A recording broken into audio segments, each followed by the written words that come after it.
Bien, y luego de esta pausa musical, nosotros seguimos con Ciencia en el Aire. Ya tenemos nuestra segunda invitada, ¿verdad?, del día de hoy.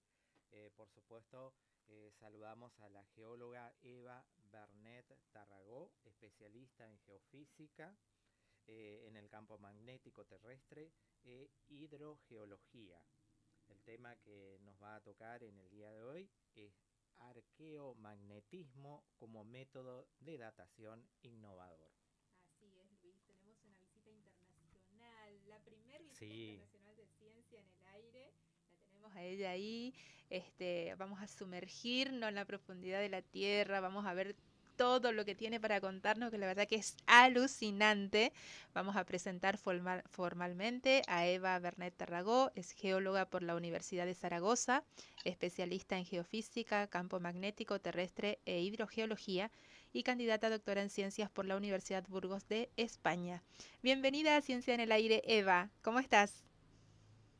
Hola, buenas tardes, ¿qué tal? Yo muy bien. Qué gusto tenerte, gracias por la paciencia, gracias por estar ahí. Sabemos que ya es bastante tarde en España, le contamos a la gente que nos está escuchando que estamos en vivo.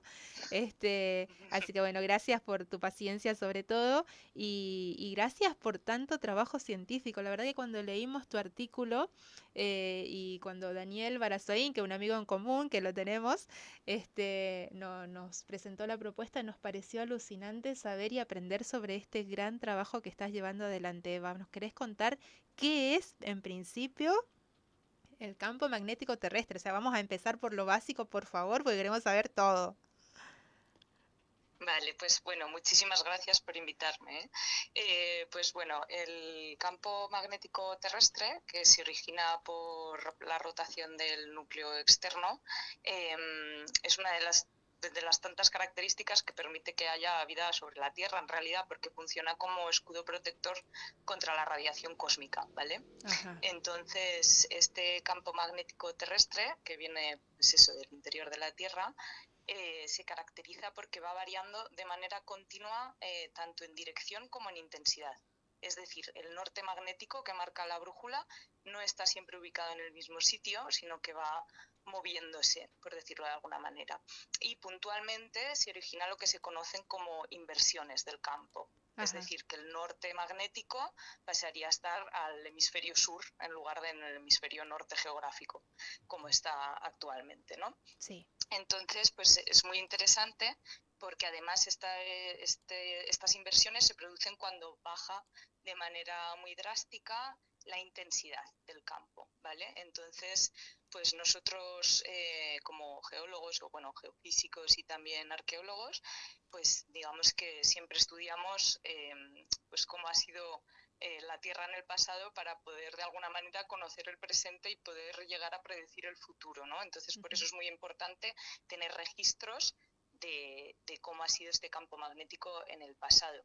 Y para eso utilizamos tanto rocas, o sea, material geológico, como también material arqueológico, ¿vale? Ajá. Porque también tienen unos minerales que se denominan ferromagnéticos, que tienen la capacidad de adquirir en el momento de enfriamiento, digamos, de adquirir la dirección paralela al campo magnético terrestre y una intensidad proporcional a la intensidad del campo magnético terrestre en ese momento. Entonces es como congelar una brújula.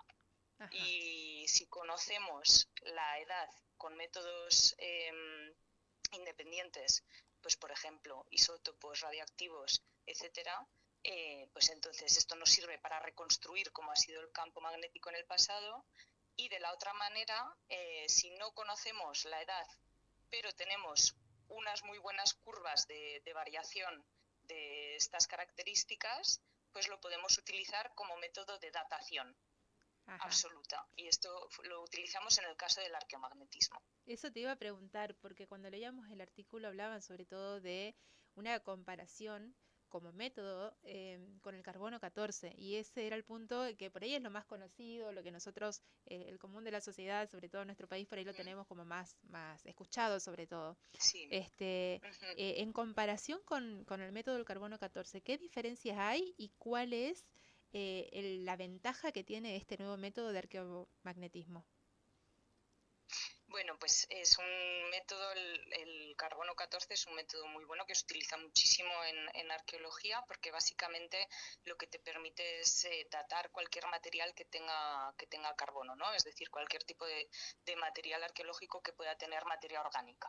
Ujú. Entonces, es un método muy bueno porque digamos que tiene ciertas limitaciones de edad, sobre todo. Y esto ocurre en todos los isótopos radioactivos porque tienen una vida media en la que se va descomponiendo este isótopo radioactivo y entonces solo se puede datar hasta un cierto punto. En el caso del carbono 14 se puede datar hasta aproximadamente 50.000 años atrás. Sí. Esta es una de las limitaciones que presenta. Otra limitación que presenta también frente al arcomagnetismo es que durante un periodo concreto de tiempo, en la curva de calibración que se utiliza para datar, con el carbono 14 hay una especie de meseta, entonces que se llama la meseta de Hallstatt. Entonces es como que no permite conocer con exactitud obtener una datación concreta, ¿no? Entonces, en este caso, el arqueomagnetismo, justo durante ese periodo de tiempo, coincide que hay unos picos de intensidad del campo magnético terrestre muy drásticos, entonces esto permite, al contrario que con el carbono 14, datar con muchísima precisión, justo para ese periodo de tiempo. Entonces, con eso hemos podido datar, en el caso del yacimiento arqueológico del Castillar, en Navarra, hemos podido datar este yacimiento, el abandono del yacimiento en concreto, lo hemos podido reducir a 3 décadas en lugar de a 4 siglos como ocurría Qué fantástico. Con el carbono 14. Qué fantástico, qué gran trabajo hace. ¿Cuánto tiempo de trabajo de investigación puntual desde el inicio de este proyecto, Eva? Uy, pues este Muchos. yacimiento fuimos a muestrearlo creo que en el 2022 y recién lo hemos publicado hace unos meses salió la publicación en la revista internacional de Journal of Archaeological Science Report, Sí. salió a finales de enero. O sea, mucho tiempo también porque durante ese tiempo pues hemos estado haciendo otros estudios arqueomagnéticos de otros yacimientos, etcétera, pero sí es mucho tiempo porque son muchas horas de laboratorio, en concreto para obtener lo que es dirección de las muestras del campo magnético terrestre no es tan costoso, pero la intensidad sí que suele ser un poco más complicada de obtener. Entonces, sí, son muchas horas de laboratorio. Sí, me imagino que sí, como todo trabajo científico y la verdad que es, cuando pensábamos en tenerte en el programa, hasta ahora veníamos entrevistando a gente que hace ciencia y que está mucho tiempo, como decís, en los laboratorios y trabajo silencioso, sobre todo en nuestro país, pero la verdad que esto que estás trabajando me parece que es digno de compartirlo, de aprender, de conocer desde este punto del mundo, aunque estemos un poquito lejos, porque realmente vale la pena y me parece que es un gran aporte a la ciencia en general. Así que por eso te agradecemos tu trabajo científico y, bueno, como te decía al principio, tu paciencia y tu tiempo por estar acá. ¿Qué más te queda en el tintero para contarnos sobre este trabajo, Eva? Muchas gracias. Pues una cosa curiosa que nos pasó haciendo este trabajo, por ejemplo, fue que, pues bueno, es muy importante conocer cómo cómo ha adquirido, digamos, estas propiedades, ¿no? Cómo ha adquirido tanto la dirección como la intensidad. Entonces hacemos muchos estudios de qué minerales son los que portan la magnetización de esa muestra, ¿no? Entonces hicimos también experimentos de mineralogía clásica como la difracción de rayos X y para nuestra sorpresa pues obtuvimos como resultado un mineral que hasta ahora pues no había sido como muy común para este tipo de estudios, ¿no? Que se llama la magnesioferrita, que es una magnetita, que eso sí que es bastante común en arqueomagnetismo, pero con un grado de sustitución muy alto en magnesio en lugar de hierro. Y aún así los resultados eran bastante fiables, con lo cual pues bastantes buenos resultados en general, sí. Bien, Luis, ¿alguna pregunta para Eva? Sí, quería preguntarle algo sobre el tema del campo magnético terrestre. Ella recién nos mencionaba sobre la variación del campo magnético, depende del lugar en donde esté, Ajá. ¿verdad? Eh, Esto tiene que ver también con los ejes de rotación del planeta, de nuestro planeta Tierra. Pues bueno, pasan varias cosas. Depende, en primer lugar, por la ubicación geográfica, es decir, depende de la latitud también en parte, la inclinación, digamos, de esta dirección del campo, ¿no? Pero depende sobre todo también mucho de variaciones que hay locales o regionales. Se producen a veces ciertas anomalías. Por ejemplo, la anomalía que estaba hablando antes, que se registra en este trabajo, se llama la Levantine Iron Age Anomaly, o más conocida como la LIA, que se produce durante la primera edad de hierro, sobre todo en Europa o en el Levante, digamos, ¿no? Pero también hay otras anomalías. Actualmente hay una en el Pacífico donde pues, se registran intensidades del campo más pequeñas de lo esperado. Estas anomalías regionales ya tienen como una explicación un poco más complicada que el modelo simple, digamos, de la geodinamo rotando. Entonces, todavía nos queda bastante por investigar sobre el funcionamiento del campo magnético terrestre en general. Por eso me parece que es un ámbito tan interesante y un campo de estudio pues en el que hace falta todavía ahondar bastante. Seguramente. Claro, además hay muchos comentarios también con el tema de el epicentro de la Tierra, el núcleo de la Tierra, también se menciona mucho por ahí, de que esto se está deteniendo. ¿Eso tiene que ver también con el campo magnético o no? Sí, sí, de hecho, lo que comentaba al principio, que el campo magnético terrestre se origina por la rotación del núcleo externo.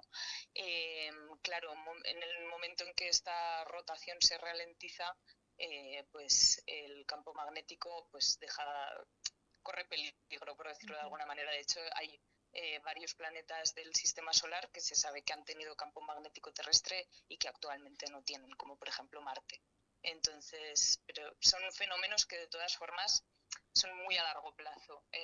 Hay que pensar las cosas en escala geológica, claro, y no en escala humana, porque a veces nos da la sensación de que todos estos eventos nos van a ocurrir a nosotros y en realidad son en escala de tiempo geológico, ¿no? Que es muy prolongado. O sea, claro, imagínate que el planeta Tierra tiene más de 4.000 millones de años y desde entonces pues se han conocido bastantes inversiones del campo, por ejemplo, o mínimos de intensidad, pero de momento no tenemos ningún indicio de que esto se vaya a producir en un tiempo próximo, ¿no?